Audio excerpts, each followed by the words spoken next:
Fighting out of Toronto, Canada, he is the bodybuilding champion of the world, presenting James Hurricane Hergott. James Hergott here with the Hergott Show, and I wanted to talk a little bit about the genesis of this and some of the other projects and everything, and kind of update everybody. So Radical Body Transformations is one of my other shows, and that's currently in editing, and that's a very fulfilling project because it's about people undergoing change and incredible change, and I'm going to have some of those people on this show.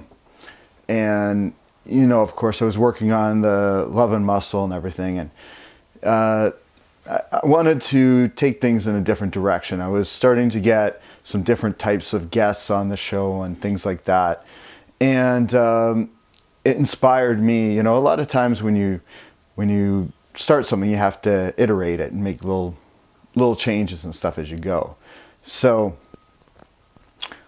just to give you some background on myself and my own belief system, I want to talk about my dad. Okay, so my dad's an incredible person, and my dad was a pilot for Air Canada for 30 years, a captain, but he grew up in a really small town, and he grew up in rural Ontario and a farming community, and he was broke. And when I say broke, I mean like at one point they literally lived in a barn. So he and his brothers and sisters and stuff like that, they essentially didn't have any money to even eat. So my father dropped out of school in grade 9, and he lied about his age because he was 15, and at that time you had to be 16 to work on the assembly line. So he went in at 16, and the first thing he did with his first paycheck is that he bought groceries, and he brought those home to his family. And but you know, he had aspirations, he had dreams, and there's really nobody around to for him to kind of look at as a role model for those dreams, because everybody in that community was either a farmer or a factory worker. However, he had this dream of becoming a pilot, and for some reason he believed it within himself that he was capable of that. So it was a slow process, because he started by taking flying lessons, and then he ended up becoming an instructor. And then, far from glamorous, at first he had to fly to the Arctic in really horrid conditions, and mostly move cargo and things like that. And eventually he got on with the airlines, and once he was on with the airlines, he worked his way through that, and eventually he became captain. And the point is that he started with literally nothing. He had a dream, and he made it happen. His sister had a very similar arc to her story. My Aunt Diane grew up in the same household, and her husband at the time, they bought and sold property, and they started car dealerships, and they became multi-millionaires. So my dad and my sister, both coming from humble beginnings, had a dream, and without anything to look at to kind of guide them, achieved those things. And that always inspired me, and I always thought that it was possible. And then fast forward, when I was in high school, I was very, very thin. I was like 119 pounds at the same height I am now. And I had a girl tell me I was too skinny. So I started to learn everything I can about lifting weights, about nutrition, and I applied those things. And within a year, I put on roughly 40 pounds, basically, of muscle. And I was like, wow, it blew my mind, because before that, I was never really a great student or anything like that. But it taught me that if I applied myself, I could change the physical structure, and if I can do that, imagine what I could do with my mind if I apply my mind. So instead of like thinking, oh, I'm stupid, I can't do schoolwork, I applied myself to my schoolwork. And by the time I graduated, and I'm not trying to brag, I'm just trying to illustrate the story, I think I had the highest mark of any male in my high school. So I went from basically a C student to that, just simply because now all of a sudden I believed that it was possible. And so one last story that I want to tell you just to kind of illustrate things. So I had a emergency surgery, and I'm going to talk further about this in episodes upcoming. But at that time, I had accomplished a bunch of different things I had set out for myself. I had worked on various movies. I was head of an entertainment company in Beverly Hills. I had done the George St. Pierre movie. I had been to Iraq. I had done all these things that I set my mind to. And it was never easy. I mean, there's always obstacles to overcome. But I had this emergency surgery, and you know, I was sitting there. It was touch and go whether I would live or die. And I was 36, didn't expect this to happen.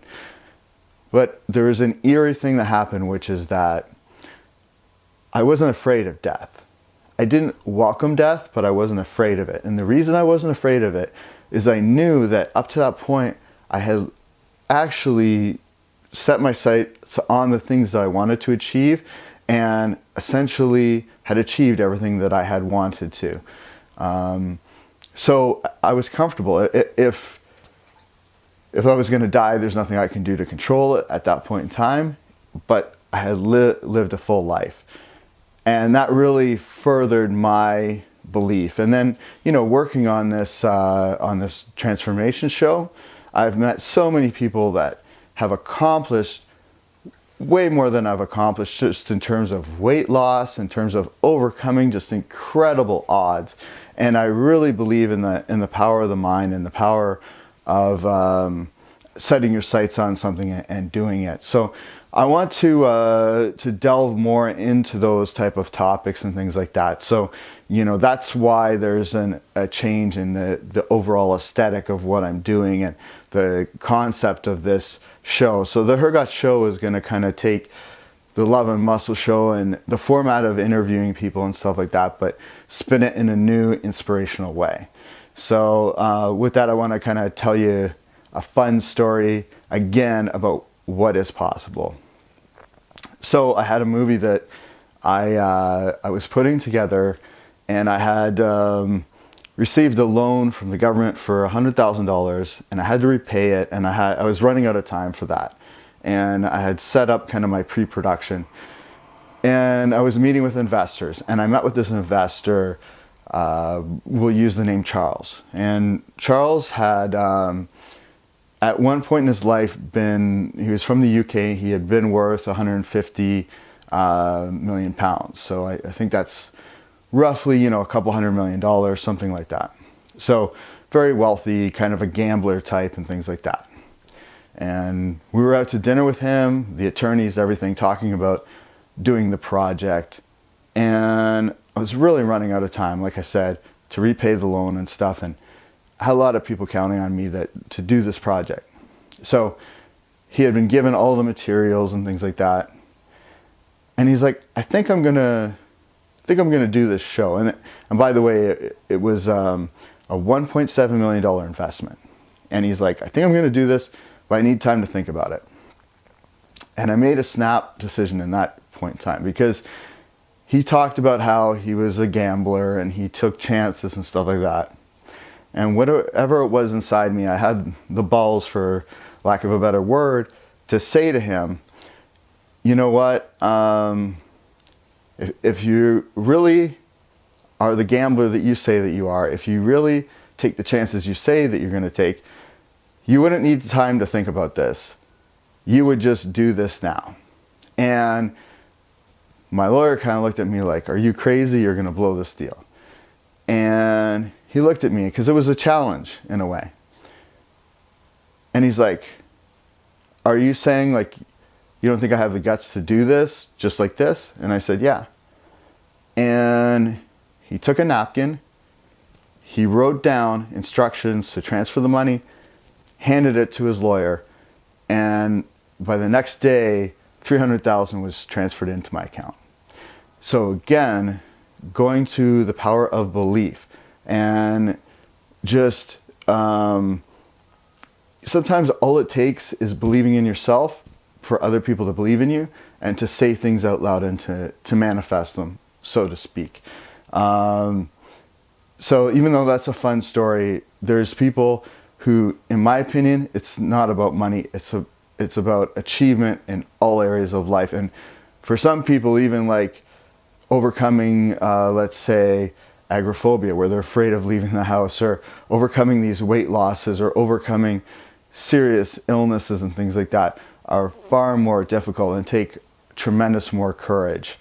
And I'm fully aware that the reason I'm in the position I'm in to do this show and to be here is on the backs of all the people that came before me, and the people that fought in the Second World War, the First World War, the wars within Europe and things like that, that overcame plagues and all kinds of things that we never had to face, and working in coal mines and incredible things that brought us here. I appreciate that, and I appreciate my father, and that's one of the reasons that this is the new background for this show, because my father worked very hard. He had a belief, he achieved it, and I'm here as a result of many, many other people's hard work, and I respect that and appreciate it. And also the reason for the airplane is because we are going to go on a metaphorical journey, and that journey is about the belief in dreams.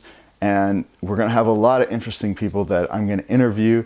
We're going to have fun. It's going to be powerful stuff. It's going to be sad at times and things like that. But I really want to get into the true emotions of things and talk to really interesting people about interesting ideas. So anyway, I just wanted to update you about what's going on and kind of the whole way that I'm evolving this. So thank you for hearing me out, and enjoy the new episodes and the new direction of the show. Signing off. Take care. James Hergott.